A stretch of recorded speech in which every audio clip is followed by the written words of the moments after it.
Hey, what's going on, day ones? This podcast is brought to you by a couple of phenomenal sponsors. First up, we got Rose Vogue Stylings. Ladies, are you in the market for a new purse? What about a new swimsuit? What about some earrings? The folks over at Rose Vogue Stylings, they got you covered.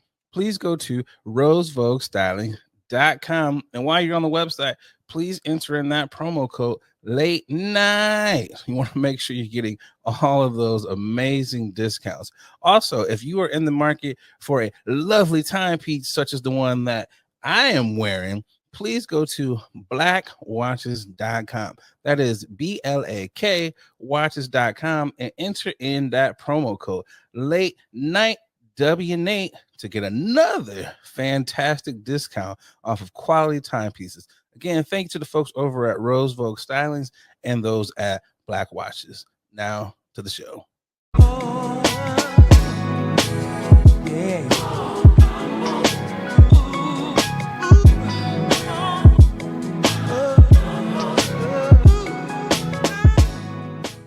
Boogie! Had to get it in early. We are back for another episode of your favorite late night podcast that we sometimes shoot during the day. I'm Nate Galloway. I'm Adrian Brandyberg.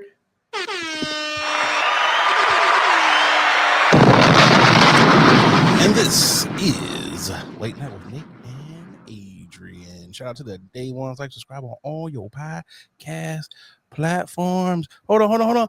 Boogie!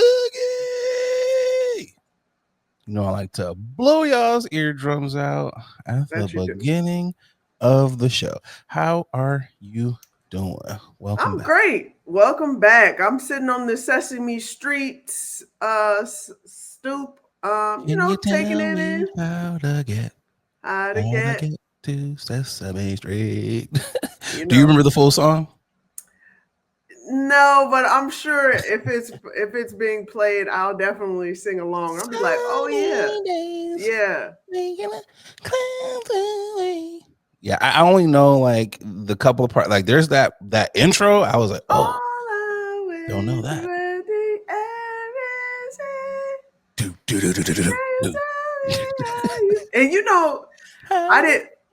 I didn't know that this show was specifically tailored to Black children. Yeah, which kind of makes sense if you think about it, because the intro song is a bop, is a banger. It really is. So it's a banger. Yeah. Also, there were other signs. There were. Of course there were. I mean, I didn't want to get into those. What was one of the telltale signs for you? I definitely recall watching an older episode where they had the Black mama talking to the young youth child, and the way that they had her depicted was mighty. First of all, you could definitely tell that we were not in the writer's room. It was hella good time-ish, is what you're saying. Yeah, we were. Norm was there, definitely there. Norman Lear. That man was definitely there because it had symptoms of good times, and I definitely, that was definitely an indicator. Like, hey, is this supposed to be? They black. That 99% of the people had rhythm. Even the Muppets had rhythm. I was like, okay, some black puppeteers down there potentially. They were always on the stoop, so it was they were either black or someone of color, because I was like, we be hanging out on the stoop. It's like y'all got nowhere to go. Do. It's like the stoop. That's where we at. Oscar was a crackhead. So, it was kind of like, or unhomed. So maybe I don't want to just put him on drugs. He just could have he was just unhomed. He was definitely, he was an housed junkie. He definitely was. You know what's crazy though? He wasn't wrong. He wasn't wrong. And most of us turned out to be like Oscar. It was just like, damn. You know what? Okay, maybe not. Okay, I'll say me. Yeah, I'll just speak say for me. yourself, junkie. Not the junkie part, but I do dabble only in the herbage, But Yes, all right. I feel like there's two categories of people. You were the Oscar the Grouches, and then you're the Snuffleupagus ass niggas. I feel like those are the two categories of people in this world. You're grouchy, or you're just the rose-colored glasses individual. I feel like Sesame Street was a good painting of like what life was, and I'm just like, okay, Well, I I was see. definitely in the middle. I was the big ass bird because that's what they. What kind of bird you think was Big Bird? An ostrich? Is he a emu? No, Like what that man is is a beefed up pigeon. Okay, that's what that is. like overgrown turkey? Like what is this? No, But that's definitely a pigeon because the friends that he was hanging around with, Sesame they Street. yeah. My bad. Go ahead. You said the friends he was No, hanging around with. I'm Okay, just hold on. saying. Since we're on this dive here, Muppet Babies and the Muppets. Were you a fan of the spawning of? Because we got Sesame Street, which then led to other Muppets. You get Fraggle Rock, all of those. Did you still fall in line with those? Nah, I didn't. I don't even remember watching any of that. I'm sure. My parents, my mom probably played it, and we was like, what are we doing here? Like this is this is not the move. Like take me back to original cast. Like get me back to what it used to be. Where my day ones at? Fraggle Rock, they were definitely high out their mind. Like it's so many shows within shows in Fraggle Rock. It's just like y'all had the most purest of pure stuff back then. Jim Henson was like, "Yeah, I got a good one cooking right now." Then you go to And let Muppet them cook. Babies, which I used to watch that when I would get ready for school, and I was like, "Oh, I was like the big Muppets, but now they babies." I was like, "This is amazing." So it was just like, okay, cool. And go back now, and they brought the Muppets back when they were on ABC for that little hot second. Yep. Top tier. I was at the writing on that show. I was like, bring that back because it was all adult humor. But I was like, this is top tier, top tier. It But yes, always, yeah. this is what episode 159. 159 of Nothing But More Randomness. How you doing, Bugs? Random acts of Nate and Adrian. That's what we do. That's what we I'm should doing. start calling it. Yeah, I'm good. I'm here. It's the weekend. We out here. Don't ask me shit. No, no, I'm just kidding. I'm just kidding. Don't ask me shit. I ain't buying shit. I ain't Right, doing shit. I ain't giving shit. I'm right. just here. I'm just here. No, I'm sounding like Oscar the Grouch too. No, I'm good though. We coming off. I like to say the holidays are coming. Yeah. Really close. They trying to really catch up on us. So you better get your shit together. I mean, I've said this before, and I'll say it again. Family and friends, if you're expecting gifts from me, you're gonna be waiting for a long, long time. Boogie said, "I am the gift. The gift is me. Cherish it." My presence, my guy. Yeah, no, I'm good though. Nothing out of the ordinary. Keeping shit real. Even kill. I will say I got to experience my first football game. I know. Yeah, I was gonna ask you about that. For the very first time because I am one of the few people that stuck with the sentiments of the Kaepernicks. Even though I don't watch football like that anyway. But this year, because I joined football fantasy on both my employer, but as well as my group of friends, I got into yeah, I kind of gotta watch it. So, for everybody who's listening, next week we've got betting with Boogie. That's the new segment, right? Give you all the parlays and numbers that you need in order for you to get that money. But no, went to my first football game, and dare I say, it is an experience. I knew it was an experience. I understand people take it seriously with the tailgating and whatnot. And it's definitely a party. But I will say you could tailgate at the game and not go to the actual game. My gosh. That's the Wow. party in itself. That is a party. So was this a part of your experience of not knowing that that you could tailgate and not go to the game? So I've tailgated before a college game, and that's different vastly different. Because we're really not watching the games. Yeah, especially if your team sucks. Yeah, we're really not watching the games at all. But on this side, you know, granted, I didn't really get a chance to tailgate, but I got a chance to walk through the parking lots towards the stadium, and people had massive TVs. They got RV trucks. People were ready to not only party it up, drink, and eat until they couldn't anymore, but actually watch the game. And that was definitely a differentiator for me between the two. So, but yeah, there was a lot of I forget how massive these stadiums are and how much money that the city, also known as the people of the city, pay for. My tax dollars went to that goddamn stadium. I own a team. I should get a tax break. You know what I'm saying? A percentage off when I buy these tickets. But man, these stadiums are huge, and I will say that there is something to the allure of actually going to a stadium that's outside versus a dome. Dome, yeah.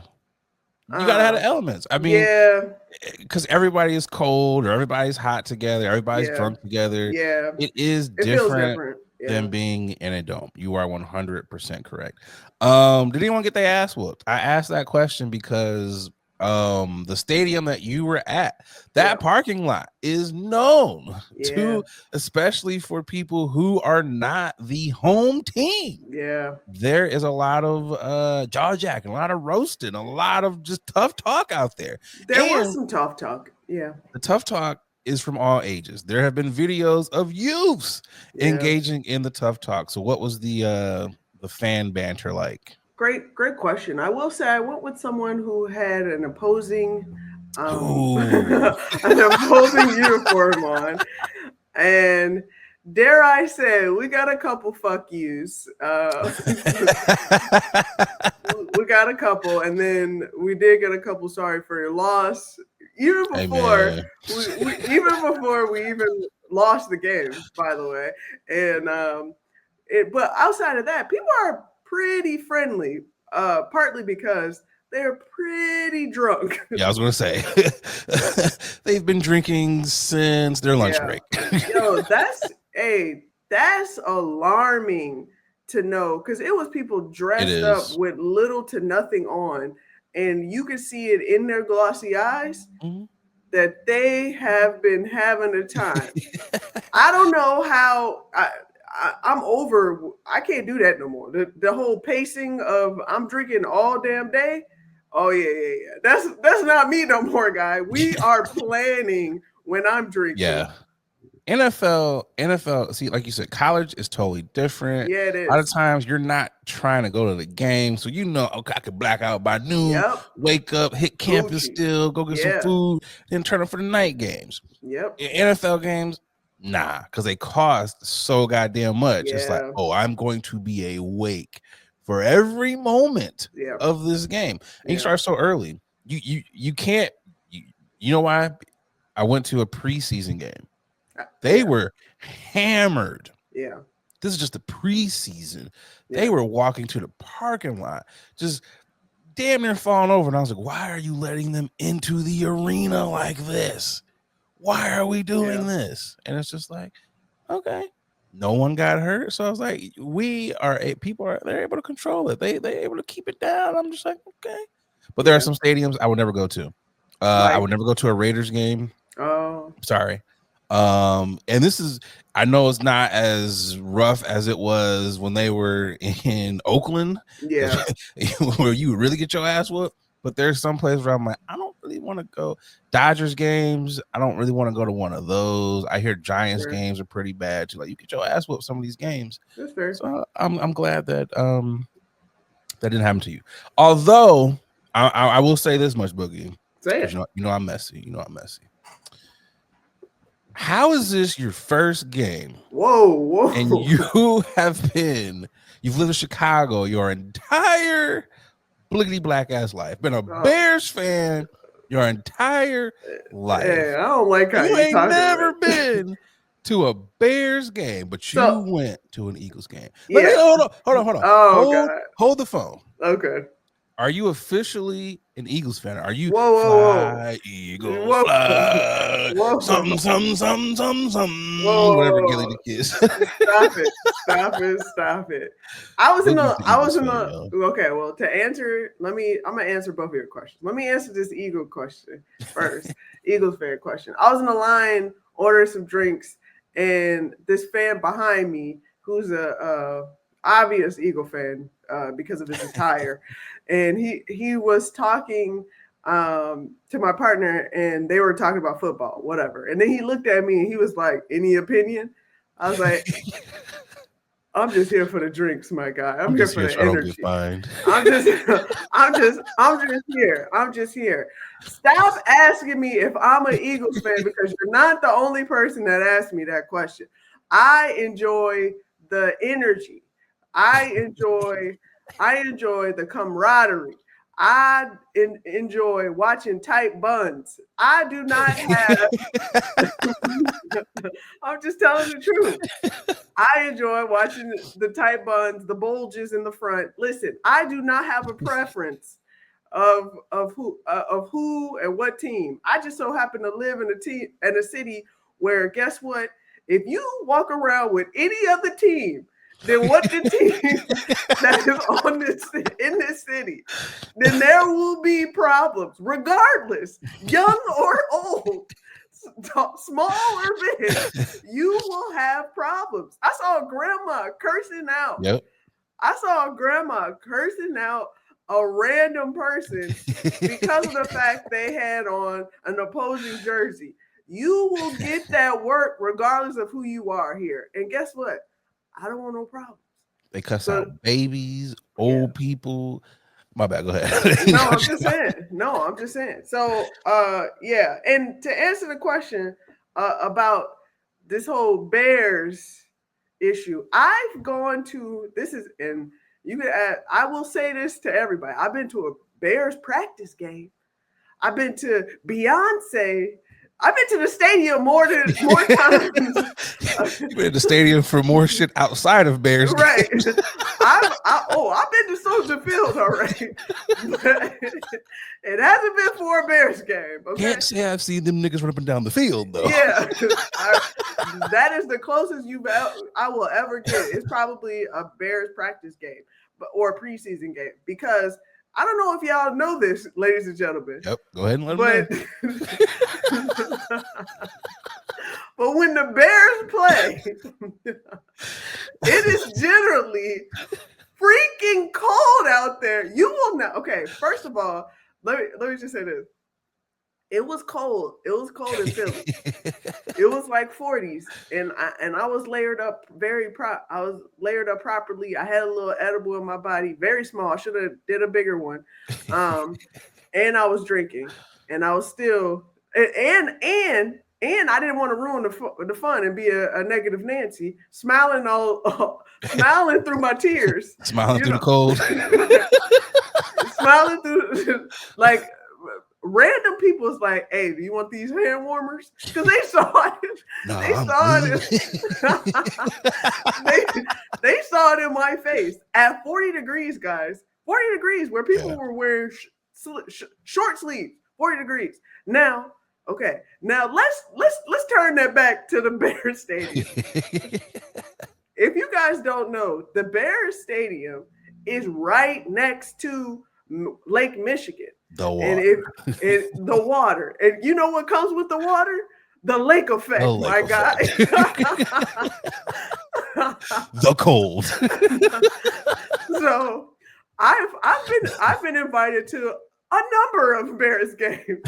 But then when I check that weather and what it feels like, there will be not a Bears game you won't catch me at. I'm sorry. Most people don't go to Bears games past Halloween. If you're going past Halloween, you don't have common sense. You just that's it. you really want to be there. Yeah, that's it. And guess what? It's not that serious for me. It's not that serious. Boogie was like, "Oh, I got layers on top of layers," and the cold was still like, "Yo, my guy, we're still here. We're still within this coat." Found a way. Okay, found a way. Found a way. Also, I think there's a couple of things that you missed. Parking is horrible, Soldier Field. Of course. And the tickets are expensive as hell. Yeah. When they lose, they're expensive. When they win, they're even more expensive when they were losing. So it's just like, I do agree with you because, you know, my tenure in Chicago, 12 lovely years, it was, you must be a Bears fan now. You must be a Bears fan. It's like, no. I'm still rocking with the Lions, but, you know, I mean, they cool. Love it when they lose. But, you know, Philly is one of those cities where you wear a Commanders jersey or a Dallas jersey, man, you gonna hear it. Take it off. Just take it off. And it's not that you don't love or rock with your team, but why put yourself through that? Why? It's Philly. Why do that? Like if you're wearing a Cleveland jersey, they'd be like, fuck you, but they not really gonna get on you like that. But them other squads, you gotta remember, some of these cities, this is all they have. Not only that, but they are so close to each other. So you getting other neighborhood beasts that just spoiled over into, ain't got nothing to do with you, sports. But you getting but you getting that work. So oh, but that's dope though. I'm glad that you had a good experience. I got some good experience. Got some great seats. Got to be honest.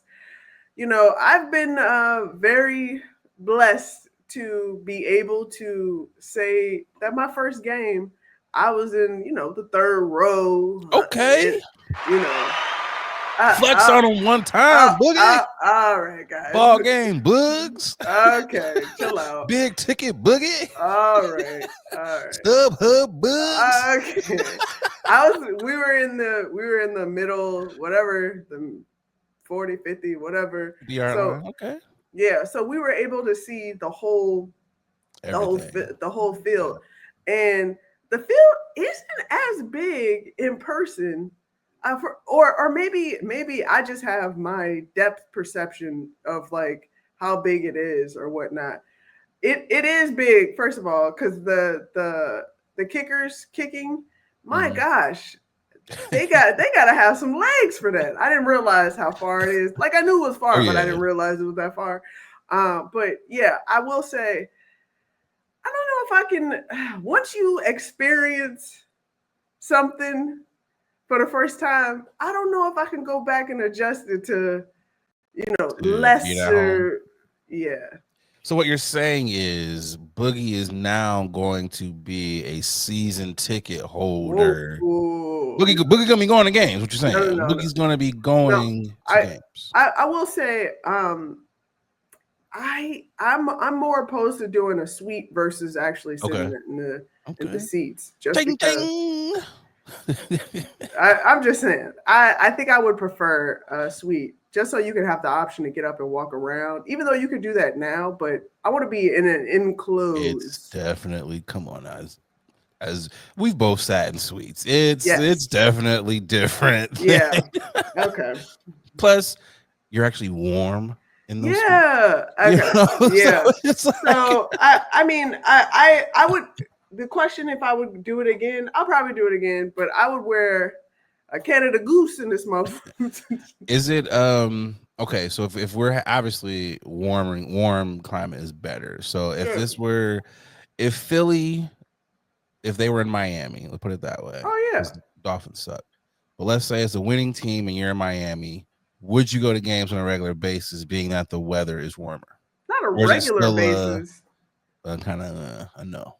No, and not on a regular basis. I just wouldn't turn it down as much as I did. How about that? Like, okay, that's fair. That's fair. Yeah. Y'all do realize it's still football. You know, that is fair. It's still football for me. You know, I feel like if I lived in a warm weather city, you really have to be winning for me to go. It's like, nigga, I could watch y'all while I'm at the beach. Yeah. Like, what reason do I have to be in the stadium? Yeah. If it's a really nice day out. I mean, outside of y'all get atmosphere, but I'm like, come on now.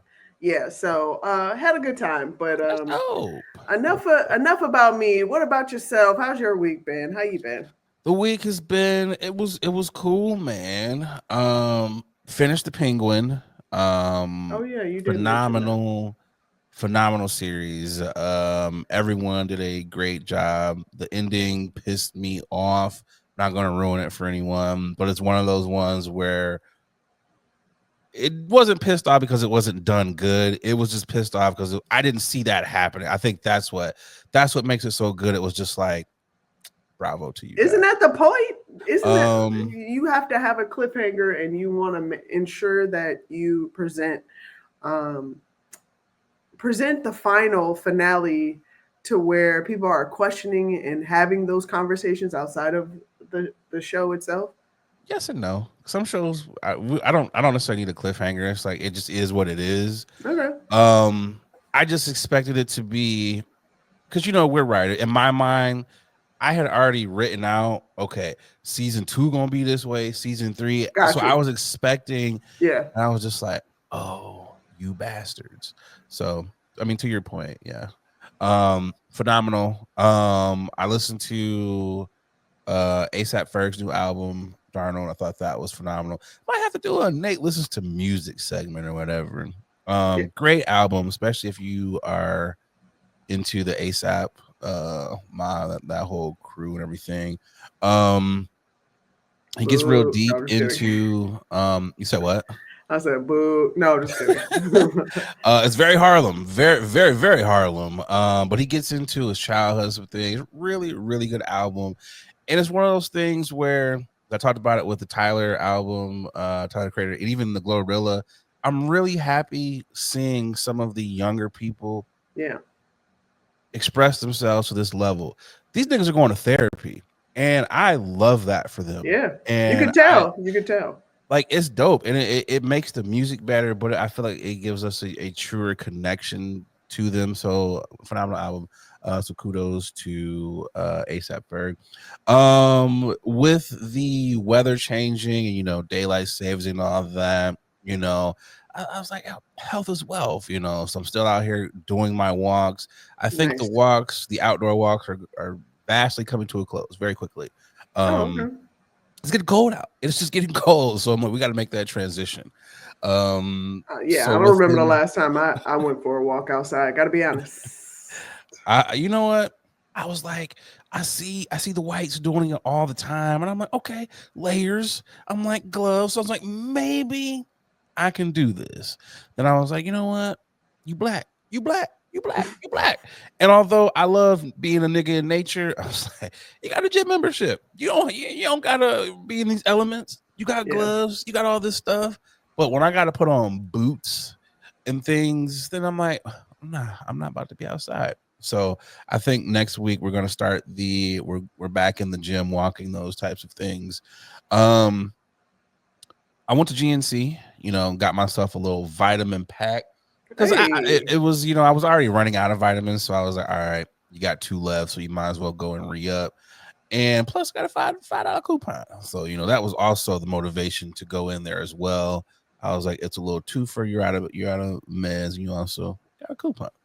I bought a vitamin pack. I don't normally buy those. I just normally buy, the regular multivitamin. So I was like, you know what? Let's make sure we fighting depression and all these things that come with the daylight saves and all that shit. Up the vitamins. And I know the brother behind the counter, he was like, yeah, because these are way more expensive. And then he was like, but there's a sale. And I could kind of see, for whatever reason, whenever I go on GNC, I feel like they get upset when they got to tell you it's a sale, because he was like, yeah, this one over here is normally this price. You can get 2 for the lower amount. And I was like, why are you so sad that I'm gonna take advantage of the deal, bro? Like, I never understand that whenever I go in there. But anyways, so I get home and I'm like, yeah, we're gonna take this 6 pills. My dumb ass decides to knock back all 6 at one time. And I saw my life flash before my eyes. I was just like, oh, we probably should not take all 6 at one time. I was, you don't know until you know. You don't know until you know. And then I found out. I, fucked around and found out that I don't want to go to the upper room from taking a vitamin pack. I just don't want to go that way. So now it's 2, 2, and 2.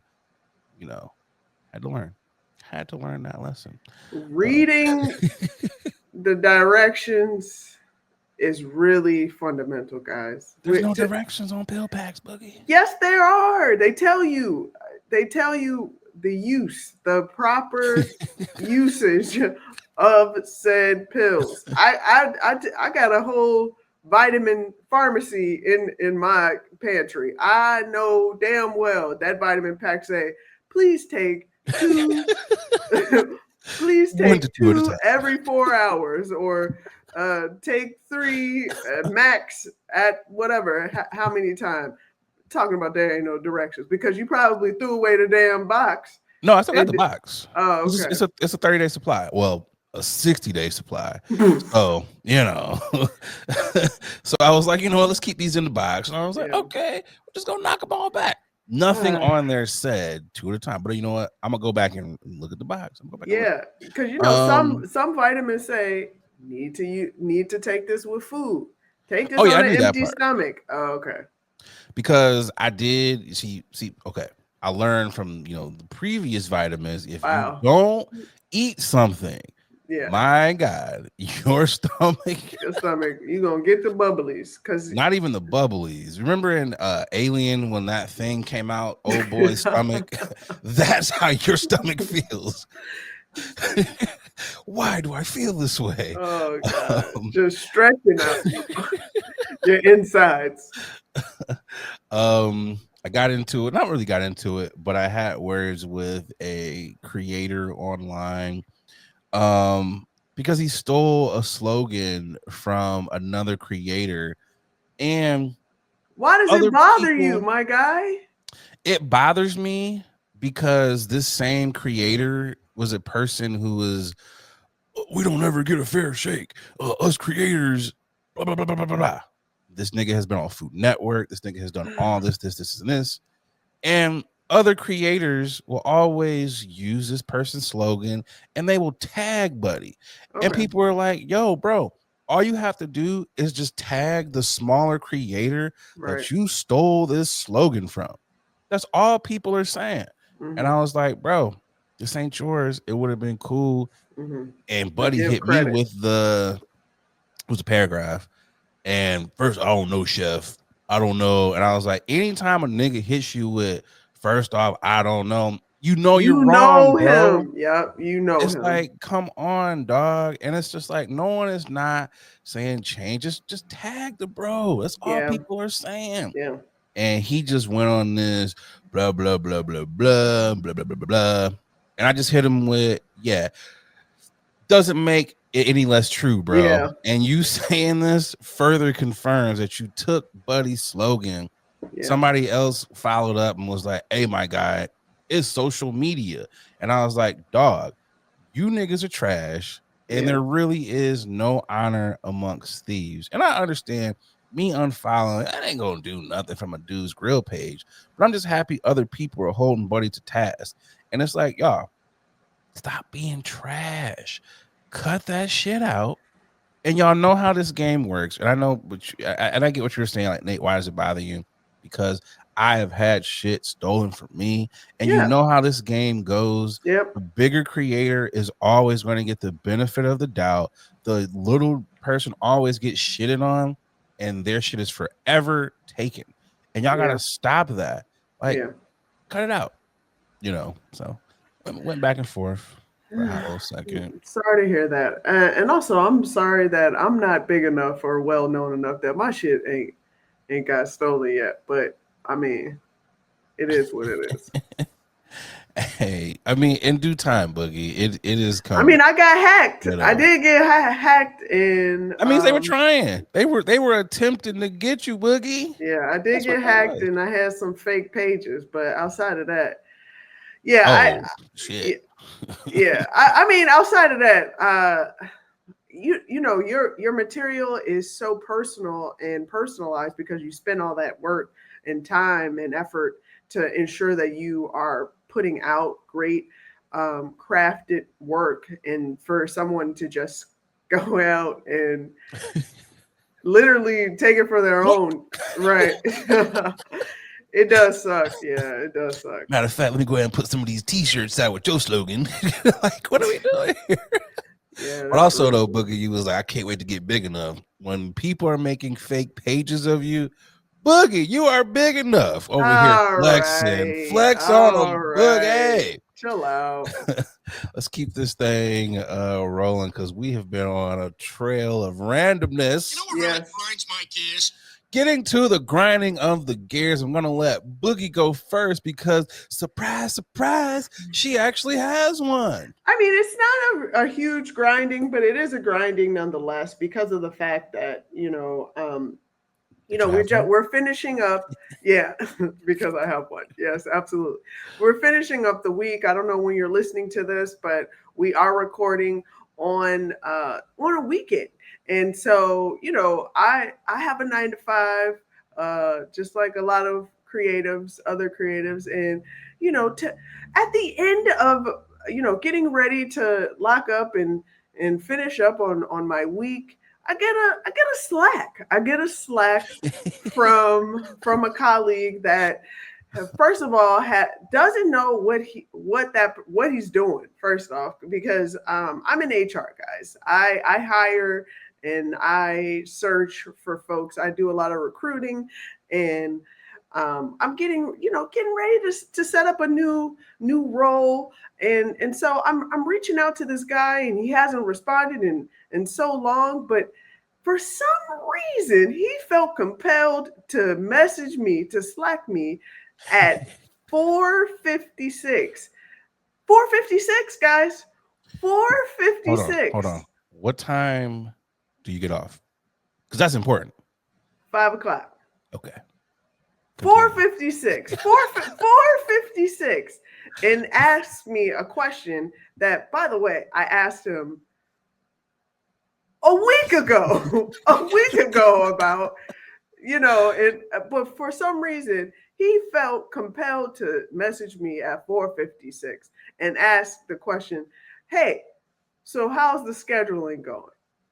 My guy, there are no scheduling happening right now at 4:56. My guy, you have not given me any information to set up said scheduling. My guy, don't come to me if your part isn't done. My guy, I'm a Capricorn, guys. I like to get things done. I'm very particular, and I will put you on blast if said work is not done. and I'm trying to be nice right now because this guy is new to this recruiting system that we're doing right now. So I informed him prior to this of our process, yet he wants to do his own process. So what that means is you gonna get this process regardless of what you want. So what reason why I'm bringing this up is, guys, there has to be a protocol. There has to be a protocol of when you need to communicate with said colleagues. Don't send me nothing at the last minute and expect a result or an answer from me, because you're not going to get it. And guess what? He didn't. That should be just like the written rule. Within the last 10 minutes of someone's shift, don't send them anything. Because the last, 4 minutes of my shift, my guy, this email, I'm pretty much already clocked out. Like, what are we doing here? Like, I'm about to send my goodbye message. Like, come on here. I'm shocked you didn't hit him with the looking at my Gucci, it's about that time. like what are we doing here, my guy? Like, you know what, Boogie? You did it on purpose. This is a person who did that shit on purpose, because I'm like, bro, if I asked you this 2 weeks ago, like, He would have got an out of office message. I would have turned my out of office response on. I was thinking about being petty and turn on my Adrian is not receiving any notifications. She has paused her notifications, but I didn't want to. She will not be back until Monday. Yeah. No, I just didn't respond and turned off my Slack. So, yeah. I think there's nothing that brings more anxiety than a Slack. Just Slack, period. It don't matter the day, time. Sure. It just when that ping comes in, it's just like, oh my God, what the fuck do you want? Yeah. You know? Yeah. So good luck to him. I'll handle it on Monday, but not right now. Hey, he'll be all right. You know when you should handle it? You should send a response when you're 6 minutes till you're about to leave. That's when you should send your response. That way he can't respond back to you. It's like, I got to talk to you on Tuesday. No, I'm not that petty because I'm going to get this work done. You're not about to tell nobody that I'm not doing my job because I do my job very well. But what we not about to do is you're not about to message me 4 minutes before I'm about to get out. This is why you are in HR and I'm not, you know. And also, Black women in HR, you know, I just feel like, you know, we just got to give y'all a hand clap many times because there have been many Black women in HR who have kept me from losing my job in the call centers. Okay. So shout out to all. They just be like, Nate, you know. And I'm like, I know, I'm gonna get it. I promise, I'm gonna get it together. So shout out to all the Black women in HR who are keeping people at jobs that they know should have been fired. Shout out to y'all. You're hilarious. My grinding of the gears is going to none other than Netflix. Bring y'all asses to the front, okay? Like it is fuck Netflix as a staff, as a streaming service, as everything. Just like I believe Jadakiss said, fuck you with a fist up your ass. That is how I feel about Netflix. Because for the life of me, you guys have been pubbing. Oh, it's a Jake Paul fight versus Mike Tyson. It's gonna be the fight of a lifetime. It's gonna be live. You guys have been telling us about this since last year. So you have had time to figure this shit out. And yet, you didn't have it figured out. The winner of the fight wasn't Jake Paul. The winner of the fight was the goddamn buffering. That's who the winner of the fight was. Because this shit was insane. I had it on in a TV in the bedroom. That stopped working. I was like, okay, let me go to the living room. That TV stopped working. I was like, you know what? Watch it on my phone. That stopped working. All on Wi-Fi. So I was like, you know what? Let me go to cellular. That stopped working. Where did it actually work at, Boogie? Ask me where it worked at. On your iPad. Where did it work at? It worked on my goddamn iPad, which doesn't have cellular on it anymore. So I was like, why am I paying for this? So I'm like, it won't work on Wi-Fi on any of these other devices, but it will work on Wi-Fi on this one device. I'm like, what is going on here, Netflix? You guys had issues when Chris Rock did his live special. You guys had issues when Cat Williams did his live special. I didn't watch Joe Rogan's, but I heard there were issues with that. You guys have an issue with just doing shit live. Yeah. Stick to the rivers and the lakes that you MFers are used to, because going live is just not it. Leave it to Prime. Prime goes live all the time with NFL games and everything. Now you motherfuckers are talking about we're going to have NFL games on Christmas Day that are live. No. Just cut it out. Cut it the fuck out. Leave it to ESPN, CBS, ABC, Fox, all them other niggas. Leave it to them. And yes, Boogie, I'm like, Nate, why are you so upset? I'm so upset because all of the world was online last night. Is your Netflix working? Is your Netflix working? Is your Netflix working? No, Netflix was working. It's like, come on, man. And y'all raising these prices. And every time I go on to Netflix, it's like, you know, you can upgrade. You can go from standard to HD. Nigga, I don't want to upgrade nothing because I'm sure that's not going to work. Oh gosh. Like, cut it out. I will say, I switched to Netflix just to check it out.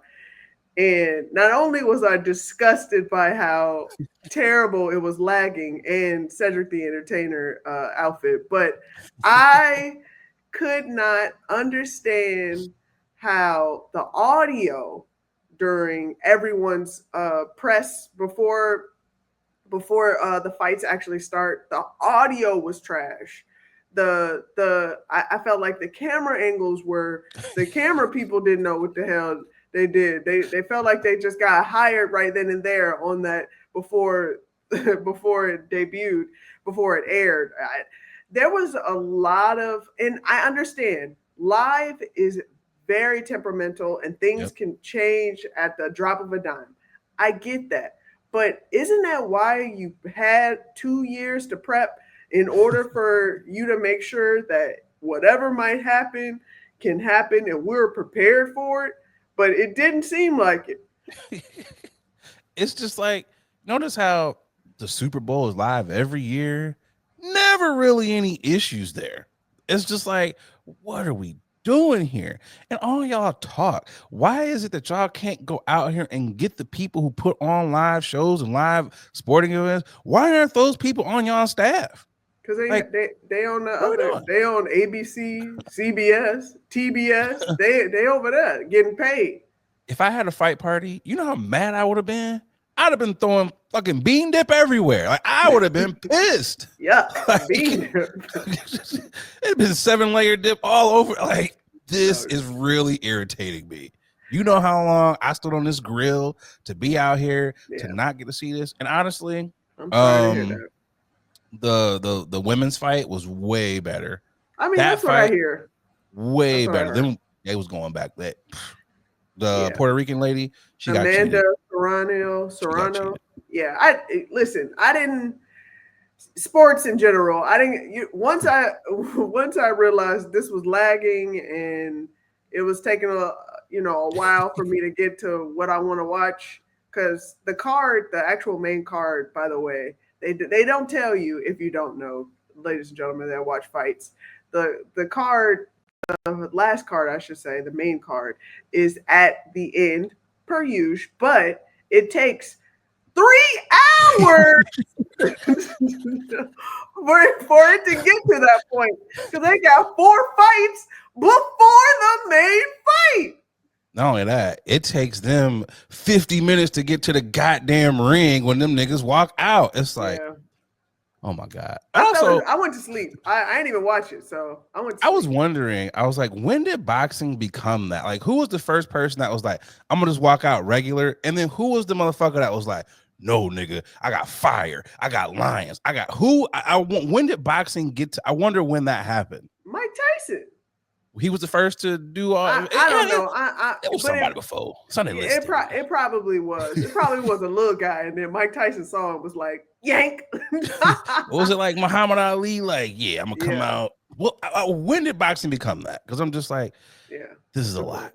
And imagine you doing all that to get smoked. Quickly, he didn't get smoked. Stop. No, he didn't. I'm saying, imagine doing all that, and then you do get smoked. I will say this. I'm glad Mike didn't get knocked out. Agreed. Also, I feel like he could have knocked Jake. I feel like they both could have.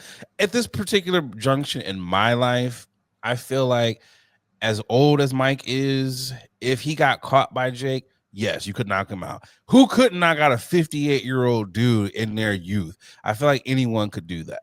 Also, I feel like pound for pound, a world champion like Mike Tyson, he could have probably ended Jake too. You don't just lose that power, because then you have fucking Roy Jones Jr. like, I wouldn't do that again. And they both had an exhibition there. My takeaways: Rosie Perez is trash. She should never be trash as a commentator. Let me just preface that. She should not commentate. She should not commentate anything ever again. Roy Jones Jr. should also never commentate. Roy Jones Jr., Rosie Perez, Reggie Miller, Tony Dungy, Chris Webber. Those are like my top 5 of the worst commentators ever in the history of commentating anything. Tony Dungy. I'd rather watch paint dry than hear him call a sporting event. That man is so goddamn boring. Okay. um, those are my takeaways. It was it is what it is. I mean, I knew there wasn't going to be a knockout. Whatever. I will say this: I did see Tank call him a bozo, and I agree. At this particular juncture, I'm tired of you fighting retired boxers or retired MMA fighters. Like, bro, really get in there and fight a Ryan Garcia, a Tank, some of these other names up here to really show that you in this sport. Like, cut it the fuck out, man. Like, I don't want to see exhibitions with old niggas, man. It's just like, it is what it is. Unless it's like two old niggas versus old niggas. Like, come on, cut it out. Maybe he's doing all of that because he's trying to build up his allure, his exposure, and then fight a real I would say fit adequate opponent. That's a possibility there.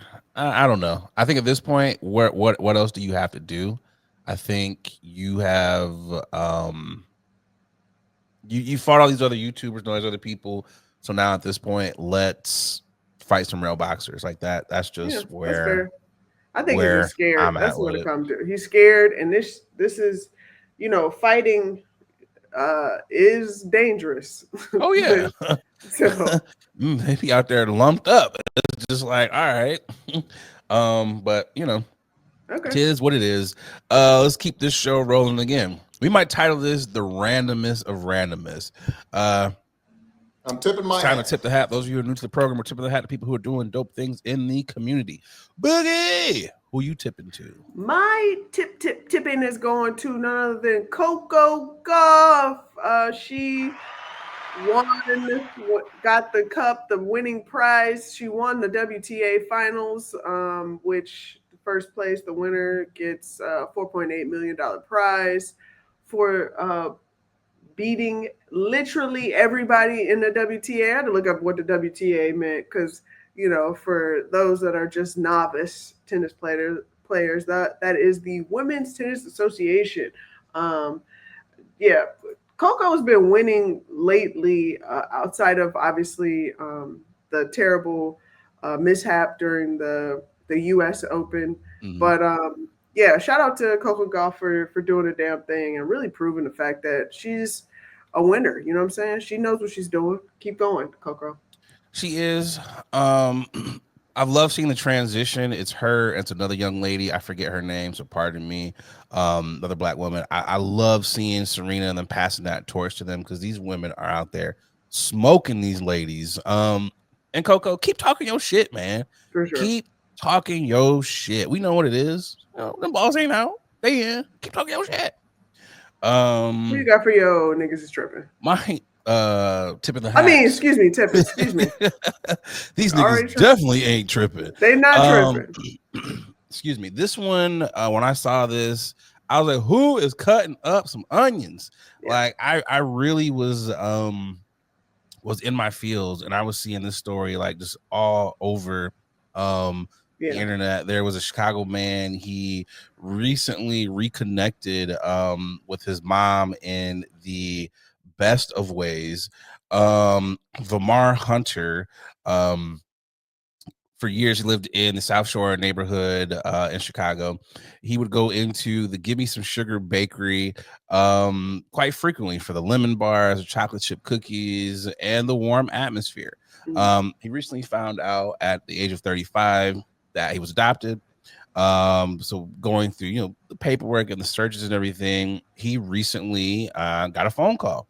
And the phone call came, and it came on his phone, had the bakery's name. He's like, why is the bakery calling me? I didn't place any orders or anything. And come to find out, the owner of the bakery that he has been going into for quite some time was his mother. And I was just like, oh my God, like, I felt so happy for them. And they talked about how they reconnected and everything. Even his mom said she left the adoption open, and she said that if he wanted to ever find her, that if it was meant to be, it would be meant to be. She gave him up at 17, and he ended up finding her. She's retired, and he now works in the bakery alongside her. So I think that's just wonderful. Absolutely. Wonderful.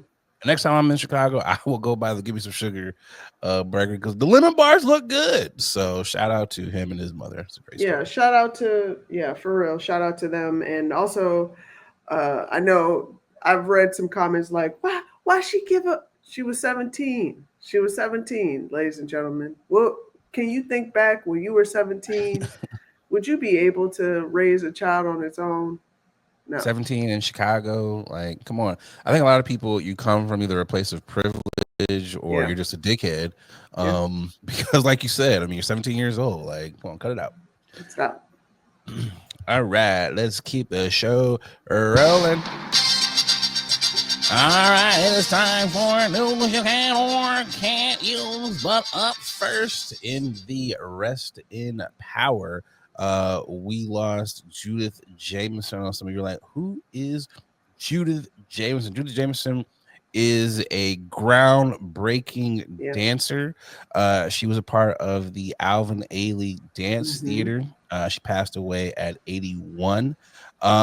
She had one of the first solos. She did two. The first one was Cry, beautiful solo, and she did Revelations. After Alvin Ailey passed away, she ended up taking his place, taking over, running the dance group for over 20 years. Phenomenal. Have you ever been to Alvin Ailey? Seen any of their? I have.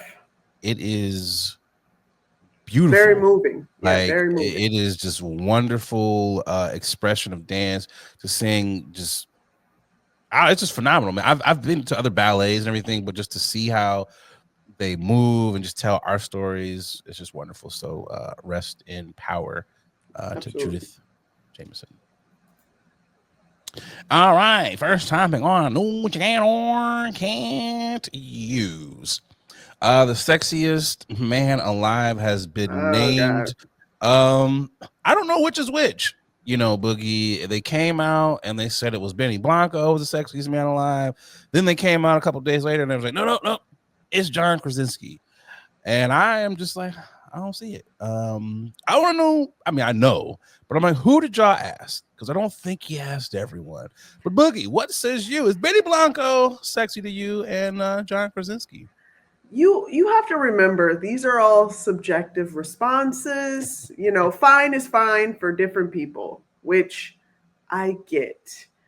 And I will say, I do see how people might think John Krasinski is attractive because he has that goofy, funny demeanor, but he still, you know, has the features, I guess, that may be appealing to folks. Okay. And again, Benny Blanco, again, another goofy man, you know, friend next door, gets you out of your drawers by throwing some jokes your way. Like, I feel like that's I don't get that from Benny. I don't get that from Benny at all. John, yes. Okay. Benny, no. Okay. At this point, I feel like, does the producers, the writers know something that we don't? Like, are they packing? Okay. So that could be probably something there. Sure. Benny Blanco just came out and said the secret to him having really good skin, because he had bad skin growing up, he doesn't shower regularly. So that should automatically exclude you from being on any sexiest man alive list, because I feel like the sexiest man alive would wash their ass. Yeah. I feel like that's a part of being sexy. You got to be clean. You just, I feel like that's number one requirement there.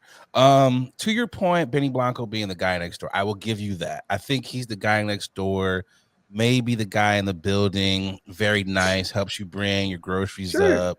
You know, he's that guy, he's a little kerfuckle. He might come out, but hey, not in this building. You know, he's that nice dude where if he's the last option and you're like, I'm kind of horny.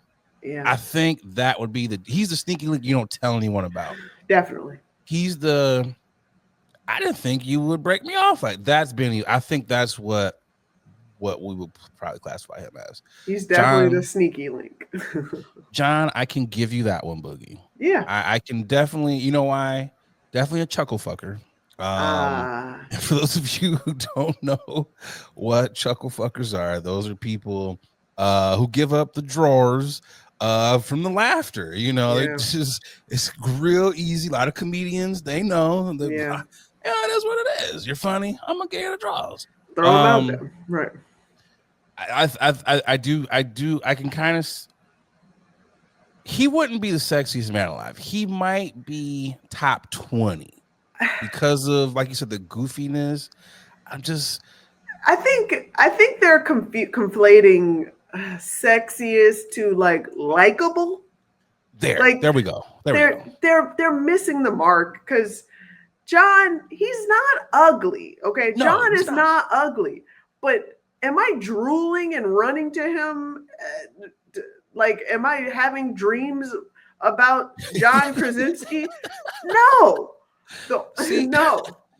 This is okay, Boogie. See, we're of a certain age where we remember the sexiest man alive. It was like George Clooney, Brad Pitt, you know, Tom Cruise. Those and where everyone, man, woman, dog, be like, that was sexy ass motherfucker right there. Yeah. Everyone can say that. Yeah. No one is looking at John or Benny Blanco like, yeah, these are just sexy dudes right here. Come on. Next week is going to be Post Malone on the list. What are we doing? I will say, depending on how tall John Krasinski is, might change my opinion because I will say, because I will say, when I found out how short Tom Cruise was, because there were moments where I was like, when back in the day when I used to watch Tom's movies, I was like, damn, okay, this white boy got, he's doing this thing. But then I found out how short he is and then realized that everyone around him, they make sure they are either his height or shorter. My God, it blew up everything. They be shooting everything like that down angle, so it looks like everyone's taller, or he's taller than everyone. It's like 5'5" or something. Like, this man is he's a short king. Yeah. This is one again. Yes, I know, like what you said earlier, it's subjective, but I still think because I was looking at the comments and it was mostly niggas in the comments, and niggas was like, yeah. Who was cast in these ballots? It was just like I will say shout out to the men of New Girl because they were in a couple of them on that list. A couple of them. It was all of them. It was all the men that was part of New Girl. So shout out to them. Which I can see again, another chuckle fuckers, but also but they are good looking dudes. I was gonna say, like, don't get it twisted. Like, they'll give you them looks. Like there's chuckle fuckers where it's like you are only here because you're funny, but then there are ones where it's like you're not only funny, but you look good too. Yeah, so that line's a little bit longer over there. Yeah, they're blurring those lines. Also, because when I saw that was Benny Blanco with Selena Gomez, I was just like, huh. You went from Justin Bieber to she needed a support system, and that's where she went. So enjoy. I want to see Ebony and Essence do a list. I think that should be the counter because I get black people do read People magazine and those things, but let's have our magazines. But can we also say, like, there's a lot. Ebony knows what they're doing because they're like, any man is the sexiest man when it comes down to the actors. I feel like there are a lot of actors that had to be attractive, or that are attractive because and became popular. I should say there are a number of black actors where we like, oh, you must be good. You must be great at your craft because so you can't act for shit, but you look good. Right. Right. You know what I'm saying? So wait, I can name a couple of them because they've gotten better in their acting over the years. But when they first came out, it was like, you a face. You just a face. You just a face. Okay, so I don't know. Ebony can do it too, but we're okay. We're okay. But see, the thing with Ebony though, and with our magazines, you're not getting Soulja Boy's not getting on there. Like they're not throwing a bit there. Who's a black Benny Blanco? Who would be the Tyler, the Creator? Okay, he would not. I don't think he would be getting on there. He'd be like, "Oh, good looking dude," but it's not. But he's not gonna get on there like sexiest. You're not beating a Denzel, Morris Chestnut. Vince Staples. Would Vince Staples be a Benny the Blanco? Benny Blanco? Nah, because I think Vince is a good looking dude. I don't think he don't fall in that. Vince, okay. Who's a Benny Blanco? I'm trying to think of a producer. Because he's a producer / actor. DJ Mustard. No one is looking at DJ Mustard. But if you put Mustard on there as like the sexiest, I think everybody would be like, who the fuck is picking this? That's fair. Okay. I see what we're doing here. Like you picked DJ Mustard over Daniel Kaluuya or whatever. Yeah. Like, come on, bro. Yeah. Like, I see what you're doing. Yeah. Anyways, topic number 2. Michael Shea. I know his name is Shea. I just say Chi. I know. Because we've done this before. We've had this conversation before. I'm like, I'm not about to do this. I'm gonna let you live. Do you have the clip? Because he was on SNL and he was talking about. No, I didn't get the damn clip. I got the other clip. Go ahead. No worries. He was on SNL and he was calling out hypocrisies of the election and felons and everything. And basically, it was, hey, if you guys can vote in your felon, I can still listen to the music of my felon. And so many people, or I can dance to mine. To be exact, I don't want to misquote. If white people can elect a felon, I can dance to mine. I don't think it's necessarily a matter of him being serious or not. I think it's the motherfuckers online. See, yeah. And he followed it up with, he was like, at least I don't have to hide. Like, I don't listen to R. Kelly anymore. And it was just I still listen to Kells too. So how you feel? Because I know we're divided as a community. Is it because we have a felon in the White House, we can just exclude all these other felons' activities? Can we just go out here and we can listen to the music, we can watch the shows, we can do all these things? How do you feel about that? Is there a line? Yes, there's a line. And no. In order for us to make change, you have to stay strong. If folks want to listen to go listen to that man. But I will not be listening to it. It feels different listening to his lyrics now. Listening to him sing those songs that we especially somebody from Chicago. We used to hear R. Kelly literally everywhere, on a gas station, at a party, in a babysitter preschool. They were playing Kells everywhere. And now, I will say there are some folks that still play Kells, but just like how no one's really playing the Cosbys anymore. There's a tarnish. You have tarnished your name and your reputation. And guess what? When I listen to that music, that's all I see. So I'm not listening to it, and I'm standing strong on that. So.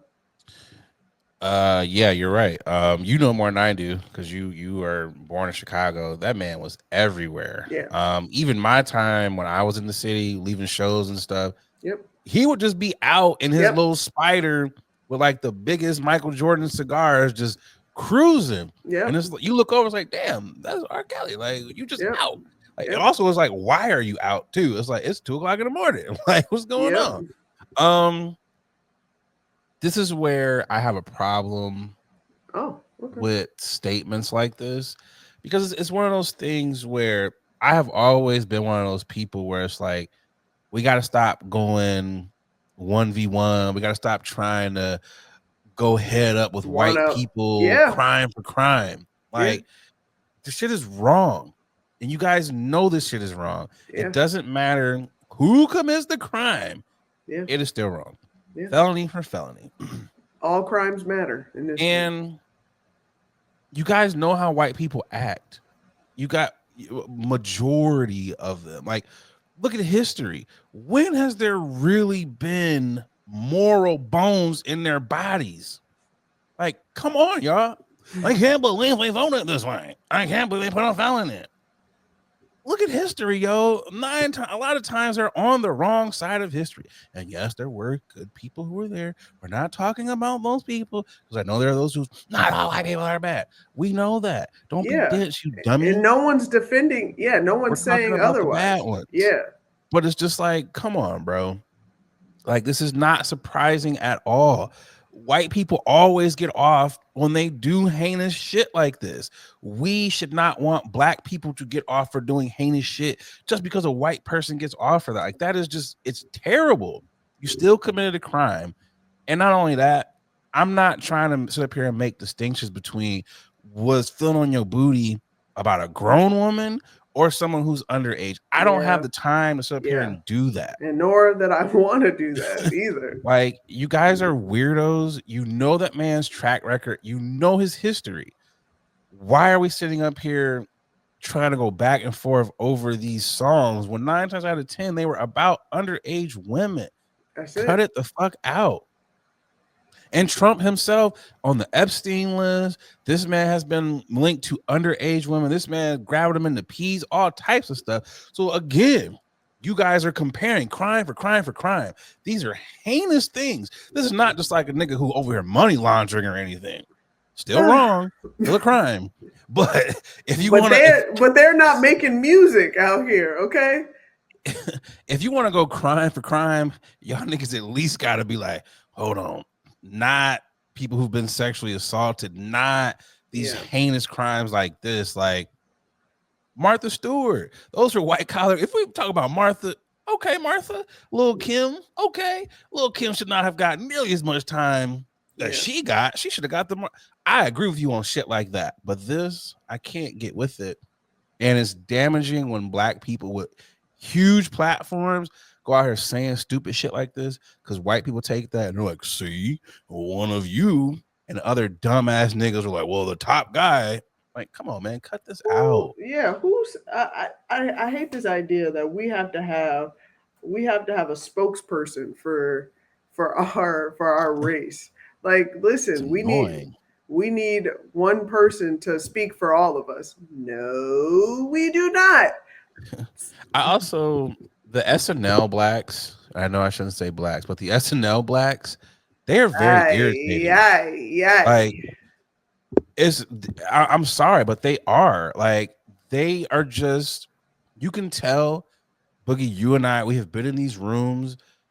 You can tell when there are people who have done things to elevate themselves around white people that is very damaging to their own race. You can just tell. And it's just like, it's just the weird frat boyness that they have. And it's just like, bro, like, come on, man. Y'all niggas don't stand for anything at all. And it is frustrating. So, you know, that's just my stance on it. You're not about to. You're not about to.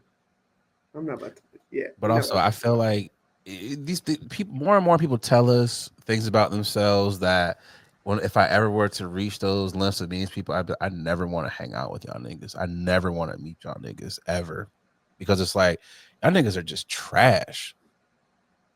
I don't know. That's just me. That is just me. Keep this thing rolling on. Let's get to y'all niggas is tripping. Michael Chi. Y'all niggas tripping. Look at who you got. Who's tripping for you this week? My y'all niggas is tripping is going out to everybody. Tell you the truth. Everybody that is dealing with these issues. I would say all the airlines and airports, as well as Haiti in general. If you haven't heard about the story, but Federal Aviation admin grounds all U.S. flights to Haiti after 2 planes were struck by gunfire. Now, let me clarify that for you guys. Let me just break it down to you. So they were struck by gunfire inside the airplane. So a Spirit Airlines plane was hit by gunfire while attempting to land in Port-au-Prince on Monday, resulting in what the airline described as minor injuries. And they put a video of the holes and of the gunshot holes or whatnot. JetBlue said, post-flight inspection found damage from the bullets and whatnot. American Airlines flight from Haiti's main airport was also hit by gunfire to the airline and a pilot union in the pilot, I should say, in the union memo. And Haitian authorities have already suspended flights in and out of Port-au-Prince for a week. Now, this is my issue. Port-au-Prince, I know we're doing a lot. Haiti, I know lots going on humanitarian wise. The UN is trying to bring people in to help what's going on in Haiti or whatnot. And Haiti's council is blaming armed gangs for the gunfire that struck the Spirit flight. Spirit gangs. This is why. What happened to security? Where is security, Haiti? Where is security? This is my thing. Security in any airline, in any airport. What's the point of us going through security in countries? What's the point of going through security in general, not just in the U.S. but in other countries? Isn't the whole point is to keep us safe? People are trying to fly to Haiti to visit family, to help out other Haitians. Doctors and nurses are going down there, and yet we got gangs on the floor, on the ground, shooting at airplanes. Guys, get y'all shit together. We need to do a better job. We got gangs attacking these airports, these airlines. People need to we need to ground and not let people go out until we get this shit fixed. It's a lot of unknown happening in this story right now, and that's why I don't want to go any further. But what I do know is all y'all niggas are tripping right now. If y'all really keep letting people fly in and letting gangs attack these airports. Yeah, I think it's they got a new president or interim president, so there's a lot of fighting going on with that. Is crazy, like, because when I first heard the story, again, they made it seem like the shooting came from inside, because I'm like, how the hell they get the guns? I'm like, no. Security, what happened? But then, as you saying, oh no, they're in the air and someone trying to shoot them down. Yes. I'm like, what is going on? Like, yeah, this is I just want, this is my thing. I just want folks to be able to safely help other folks. But right now this is not happening because gangs are gaining access to our airports. Plot twist here, Boogie. Plot twist. My bad. Go ahead. I didn't cut you off. No, I'm just saying. No, hit it with the plot. Plot twist. What if the gangs were like, fuck Spirit Airlines? Ooh. Like, y'all have been overcharging with the bag fees. Y'all be losing people's bags. So what if this was just because it didn't happen to United. It didn't happen on American, Delta. What if this was just like, we not fucking with y'all? Ain't no Spirit in Haiti.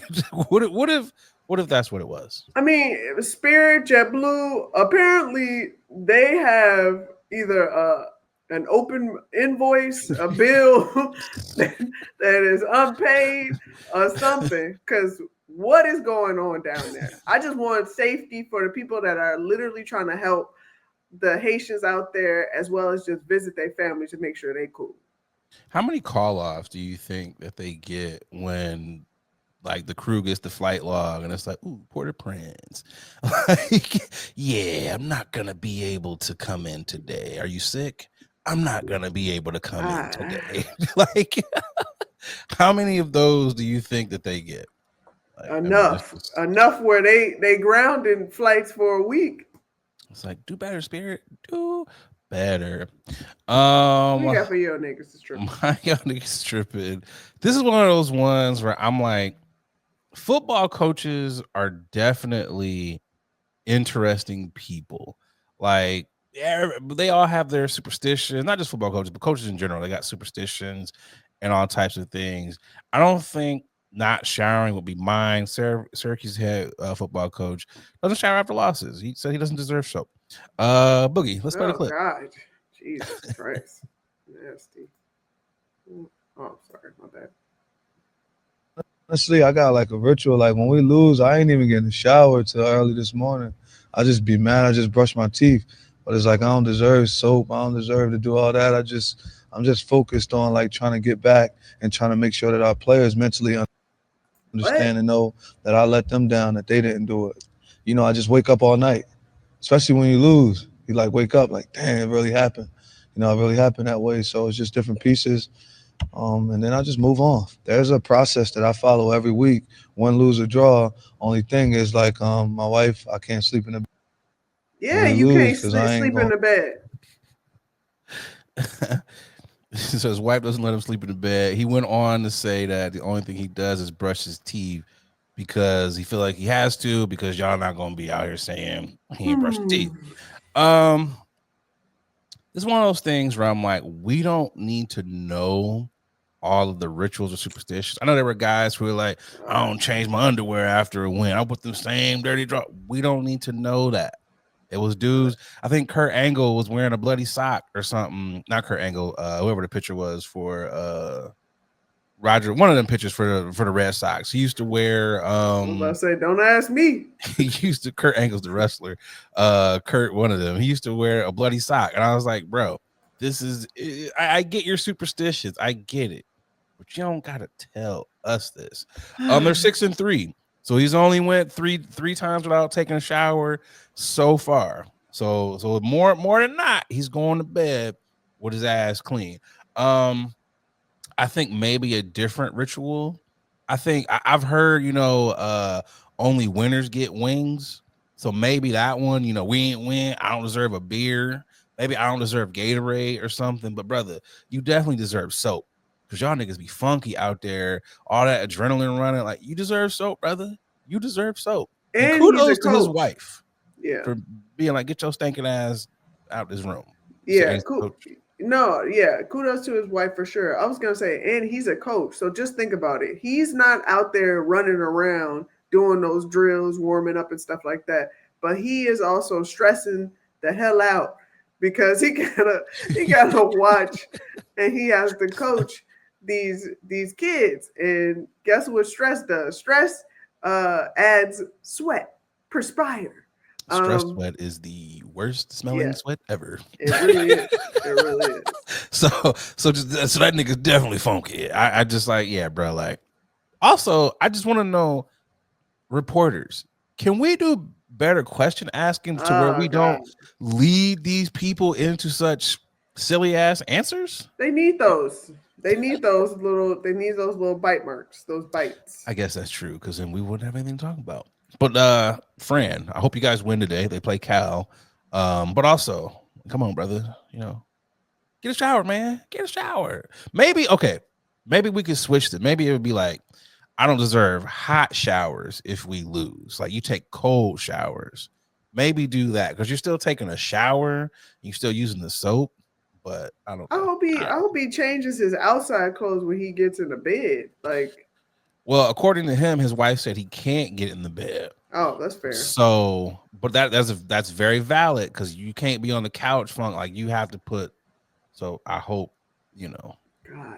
Damn, can you imagine? So you fly back on like them long flights or whatever. Just damn, I would not want to be sitting next to Coach on that. Yeah, ball come on, juice just be Hell no. Let's get to this final topic, then we up out of here. It's the final topic.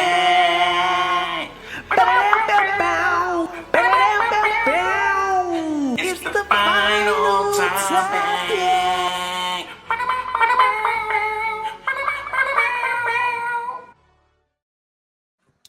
Wicked had a little misprint. Wicked, what is it? The Broadway play is now coming to theaters. Will be out shortly. So Mattel's been putting out dolls all over the country that has sparked a little bit of outrage on some of the packaging, sort of it being like Wicked movie or Wicked whatever. They just put wicked.com. For those of you that aren't aware, wicked.com is an adult pornography site. Which of course, so a lot of parents to make some frustrating calls and now some tweets and everything to the point where Mattel made a statement. Mattel was made aware of the misprint on the packaging of the Mattel Wicked collection dolls, primarily sold in the U.S., which intended to direct customers to the official wickedmovie.com landing page. We deeply regret this unfortunate error and are taking immediate action to remedy this. Parents are advised that the misinterpreted, incorrect website is not appropriate for children. Also, wicked.com saw a spike in viewership on their website. This is the most traction that they have seen on their site within the last 10 years. So that should tell you how old that site is. Wow. What says you? Let me ask you this first before you get into what. Did you know what wicked.com was before this? Let me ask that question. No, but I'm not surprised because that is one thing I will say. I will give the porn industry credit on. They will capitalize on domain names. My God, they have so many domain opportunities. Why not? I don't know who's the guys, because they're all dudes are out there buying and making up these domain sites. But shout out to y'all for capitalizing and grabbing them all, because this is why I don't know if this is going to be a legal battle, possibly for I'm sure the Wicked the movie was like, hey, can we get that website about you? Yeah, for this amount of money. And they was like, no, we just gonna slap on the movie on it and hope for the best. But now guess what? Now you done messed up. Now kids are like, mommy, what is Debbie Does Dallas?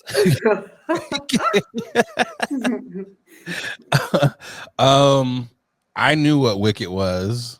Of course you did. You nasty man, you. He's a fan. This was one of those things where it was like, okay, you're in. Look, we've been on the internet for a very long time. Yes. As we're 37 years old, so we are that infinite don't age stage. Me, my guy. We're millennials, so we're on that ground level stages of Al Gore's internet. For sure. So I feel like Wicked has been out. It was like when people were in college and it was just like, oh, go to this website. When it wasn't like the P hubs and all those, you actually had to go to. You had to go to those websites, and go and click in. Yes, I am of age. Yes, I'm 18. And on those sites, they would actually show the full tapes. It would be like Booty Talk 33, all those types of things. And it would be on Wicked. So that's where it was someone. Okay, these are where I don't want to be the tinfoil conspiracy theorist dude. Oh, God. But as much as we have been around Hollywood and everything, some of these things, they go through so many layers where it's like, it really makes you wonder if y'all aren't purposely doing this stuff to get the kids to go to these sites. Because you're not telling me that no one in product and development was like, let's think to go to this website to see what this is before we print this. It just almost seems like there is someone, because this happens a lot, and they have to go back and be like, oh my God, we don't know how this happened. It almost seems like there's that one deviant in these companies that's like, no, let's get a couple of them out on the in the market, and then we can recall them. It just seems like this happens too often, and it's just like many times we have seen where they'll put stuff and they'll put the movie, the restaurant, the website. So why would you not do it here? Like this is it's weird to me. You have to remember a lot of times when people are developing a quote unquote box office movie, a lot of things are under wraps, NDAs are being signed, people are just focusing on the agenda at hand, and people have tunnel vision. And with that being said, a lot of people probably don't have the wherewithal to think about, hey, maybe I should check and see if this is porn. Yeah, we hire more freaky ass niggas to do quality control. Yeah, I think that's what it comes down to. Quality control is a lost art for a lot of people out there in Hollywood. So it's like, also the boxes that have been out, they are selling for $500. Wow. So that lets you know that there are some freaky ass people out here that's gotta have the Wicked box with the porn site on there. Because eventually that's going to be a collectible if you think about it. That's how folks think about it. Well, I have the 1 of 5 of the Wicked box where it has the misprint. It's actual Wicked. But also, though, I can see how a child would think of that as like Halloween evil, because you could. I get that. So it's just like you can spin it. Yeah. Do better, dickheads. Before we get up out of here, let's get to the nothing blunt fact. This is one that I was chuckling about with Adrian when we were in the setup, because I did smoke and it just kind of hit me, and I was like, this is just so fucking random and funny. Nothing but fact. You're like, Nate, are you high? Yes, I am. Or Nate, goddamn, that was very blunt. Chill out a little bit. So here we go. Boogie, do you realize that we are of a certain age? Not only us, but there are other groups of people out here of a certain age that can remember when Yugoslavia was a place. Oh gosh. Like, I remember that. I remember being in school and they were like, Yugoslavia. And then you look up and you're like, history. Like, wow. That's your nothing but fact. Yugoslavia. Yeah, flat. It's a flat. Do what you will with that information. Yugoslavia. I heard on a podcast the other day, it was like the Yugoslavians, and someone was like, Yugoslavians, and it's like, you're from a certain age group where it's like, you don't know, my boy. You don't know. But anyway, shout out to the day ones. Like, subscribe on all your podcast platforms. We appreciate you for tuning in to episode 159. Yet again, another episode of Randomness. I kind of like the randoms. What you got for them, Boogie? As always, don't forget to smash that bell so you can get notified as soon as our content drops. And to tell a friend, to tell a friend, to tell a friend that this is your favorite podcast and they should be listening to it as well. Boogie said it all. Boogie said it all. Gotta listen to black women because they are the leaders of the revolution. No, well, no, we're not. We are not the leaders. Do not put that on us. I should say the leaders of our own revolution. Right. Exactly. We ain't doing it no more. We over it. We ain't leading y'all's revolution, but our own. But anyways, I got nothing else. Boogie has set it off. I'm Nate Gallo. I'm Adrian Bradyberg. And this is your favorite late night podcast that we sometimes shoot for the day. Late night with Adrian. Bye, y'all.